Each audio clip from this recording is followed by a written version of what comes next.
मंजिलें उन्हीं को मिलती हैं जिनके सपनों में जान होती है। पंखों से कुछ नहीं होता, हौसलों में उड़ान होती है। छत्तीसगढ़ के जांजगीर चांपा जिले में आज इन पंक्तियों को हकीकत में बदलते देखा गया, जब जिले के सबसे बड़े प्रशासनिक अधिकारी और भविष्य के कर्णधार एक ही छत के नीचे बैठे।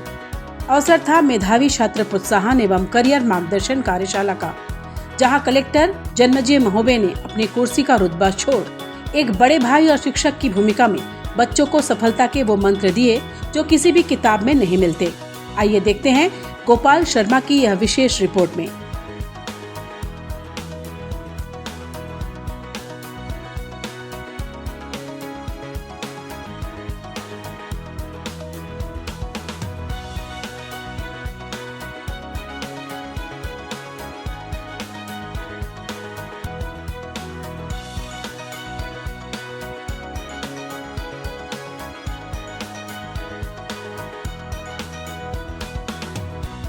जांजगीर का आकांक्षा आवासीय विद्यालय परिसर आज केवल एक भवन नहीं बल्कि हजारों सपनों का लॉन्चिंग पैड बना हुआ था।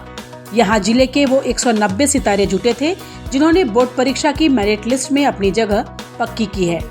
लेकिन आज बात सिर्फ नंबरों की नहीं बल्कि आने वाले कल की थी। आमतौर पर कलेक्टर की छवि फाइलों और बैठकों में उलझे अधिकारी की होती है, लेकिन यहाँ नजारा अलग था।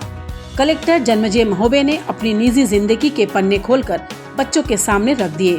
उन्होंने बताया कि एक प्रशासनिक अधिकारी बनने का सफर गुलाबों की सेज नहीं था। जब पब्लिक सर्विस कमीशन की मैंने पहली एग्जाम दिया था, मैं 5-6 दिन तक सोया नहीं था, नींद ही नहीं आती थी रात में। फर्स्ट पेपर हम लिख लेते थे और सेकंड पेपर में दिक्कत आ रही, मुझे अंधेरा दिखता है। जब मैं लिख रहा हूँ कि तो मुझे अंधेरा कायम हो रहा है।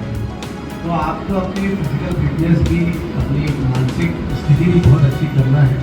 और अगर आपने लिखने की प्रैक्टिस कर ली तो दुनिया की कोई भी कॉम्पिटिटिव एग्जाम, सिविल सर्विसेज की खास कर, मैं ऑब्जेक्टिव का एक क्वेश्चन आपने उसकी बात नहीं कर रहा हूँ, आप कोई भी एग्जाम निकाल सकते हैं। आपको अगर मान लो सिविल सर्विसेज में जाना है तो आपको ये चीज़ हैंडल करना आना चाहिए, वो अपने आप आ जाता है। क्योंकि कोई भी एग्जाम होती है उसके बाद आप जिस पद पे पहुँचते हैं तो उसकी ट्रेनिंग स्टार्ट हो जाती है। कार्यक्रम में भावुक मोड़ तब आया जब एसडीएम सुब्रत प्रधान ने अपनी असफलता की कहानी साझा की। अक्सर टॉपर्स को लगता है कि हारना मना है, लेकिन सुब्रत प्रधान ने बताया कि असफलता केवल एक विराम है, पूर्ण विराम नहीं। नॉलेज को ग्रैस्प करने का जो तरीका होता है वो अलग होता है। कुछ को ऑनलाइन अच्छा लगता है, कुछ को ऑफलाइन। ये तो आपको चॉइस करना पड़ेगा कि ऑनलाइन या ऑफलाइन। रही बात ग्रेजुएशन के साथ में तैयारी करने की, दैट इज बेटर, क्योंकि अगर आपको ड्रॉप ईयर नहीं लेना पड़ेगा, आपके करियर में गैप नहीं आने का, ये हो सकता है, बट आपके ग्रेजुएशन का परसेंटेज भी उससे प्रभावित नहीं होना चाहिए। तो इसको आपको बैलेंस करके चलना पड़ेगा, इसी तरीके से आपको करना पड़ेगा। केवल भाषण ही नहीं बल्कि यह एक ज्ञान का महाकुंभ भी था। ITI खड़गपुर के युगल साहू ने जी और नीट जैसी कठिन परीक्षाओं की बारीकियां समझाई। वहीं जिला पंचायत CO गोकुल रावटे ने चुनौतियों को स्वीकार करने का जज्बा पैदा किया। बच्चों ने UPSC से लेकर इंजीनियरिंग तक के तीखे सवाल पूछे और अधिकारियों ने बड़ी आत्मीयता से उनके संशय दूर किए।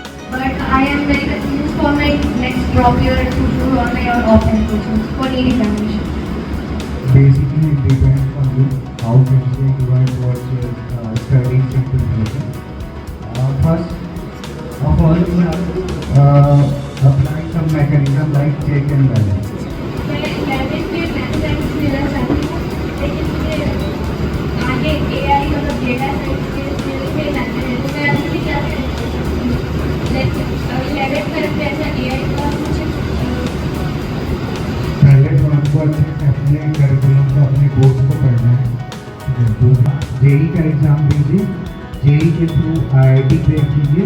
IIT में आपको ऐसे ब्रांचेस मिल जाएंगे जिनके थ्रू आप AI, रोबोटिक्स, वारफेयर, आर्टिलरी, इन सब के कोर्सेज कर सकते हैं। 12th में अगर मैं मैथमेटिक्स लेने वाला हूँ तो सर एक्स्ट्रा अगर मैं बाहर से कुछ कोचिंग करूँ तो मेरे को हेल्पफुल हो जाएगी कि स्कूल का ही जो पैटर्न रहता है CBSE का उसको फॉलो करूँ। अभी हम 8th क्लास में हैं।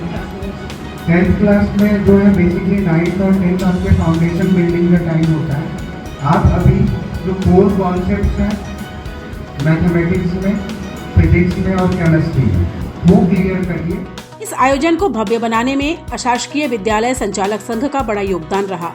प्रदेश सचिव मनोज पांडे और उनकी टीम ने यह सुनिश्चित किया कि मेधावियों का सम्मान शाही अंदाज में हो। जिला प्रशासन एवं जिला शिक्षा अधिकारी ऑफिस के द्वारा 91% से ऊपर अंक प्राप्त कक्षा 10वीं और 12वीं में सभी विद्यार्थियों के लिए कार्यशाला आयोजित की गई थी। कार्यशाला का मुख्य उद्देश्य था कि कैरियर काउंसलिंग कि 10वीं के बाद जो पास आउट बच्चे हैं वो आगे क्या सब्जेक्ट लें, कैसे उनको आगे जो है स्कूल या कॉलेज में जो है पढ़ाई करनी है। और साथ ही साथ जब हमें पता चला तो निजी विद्यालय जो संचालक संघ हमारे द्वारा, तो हमने भी उनको एक मोमेंटो प्रदान किया उनको प्रोत्साहित करने के लिए। सबसे बढ़िया तो उद्बोधन तो मुझे व्यक्तिगत कलेक्टर साहब और एसडीएम साहब का बहुत ही शानदार लगा, क्योंकि वो खुद अपने अनुभव को बच्चों से साझा किए और बच्चे भी उनके प्रत्युत्तर से बहुत अच्छे प्रसन्न थे। और उनके द्वारा एक आकांक्षा जो परिसर है उसे बच्चों को मोटिवेट करने के लिए तुमको आगे 10वीं के बाद यहाँ पर अगर पढ़ाई करनी है जेईई की, नीट की या 12वीं पास आउट पर जो ड्रॉप आउट बच्चे हैं उनके लिए भी। इवन उन्होंने बताया कि आगे भी अगर तुमको यहाँ रखना है तो प्रयास के द्वारा एक पीएससी परीक्षा की तैयारी कराएंगे, वो भी उनके लिए बताया। जिले के टॉपर्स के चेहरों पर आज एक अलग ही आत्मविश्वास था। नैतिक और लोकेश जैसे छात्रों ने अपनी सफलता का श्रेय माता पिता और गुरुजनों को दिया, लेकिन कलेक्टर साहब से मिली सीख को उन्होंने जीवन भर की पूंजी बताया। 10वीं तक के आज तक जो भी मैं पढ़ा सब अपने मन से पढ़ा, ध्यान लगा के पढ़ा। स्कूल में सभी अच्छे थे। आज तक मुझे जितने भी टीचरों ने पढ़ाया सब ने कुछ ना कुछ सिखाया ही है। और आज मुझे कलेक्टर साहब के द्वारा जो पुरस्कार मिला है उसके पीछे मैं अपना योगदान अपने टीचर्स को और अपने माता पिता को ही देना चाहूँगा। उनके ही सहयोग से मैं आज इस मुकाम तक आ चुका हूँ। मुझे बहुत खुशी हो रही है कि मैं टॉप 10 में आया। इससे बहुत खुश हूँ क्योंकि मेरिट तो एक आम बात है नहीं, ये सब भी मेरी मेहनत की इतनी बढ़िया मुझे स्थान मिला है। मैं इसका पूरा श्रेय मेरी मम्मी, मेरे मामा प्रकाश कुमार राव और मेरे नाना श्री बलदेव प्रसाद राठौर को देना चाहूँगा, क्योंकि बचपन में मेरा दिन भर गाँव में गुजरा है। गाँव में तक मतलब बहुत अच्छा माहौल, मेरी नानी और नाना मिलके मतलब पढ़ाई के प्रति मेरी जिसकी वजह से रुचि जागी और मैं इतनी अच्छा इस स्थान पे हूँ।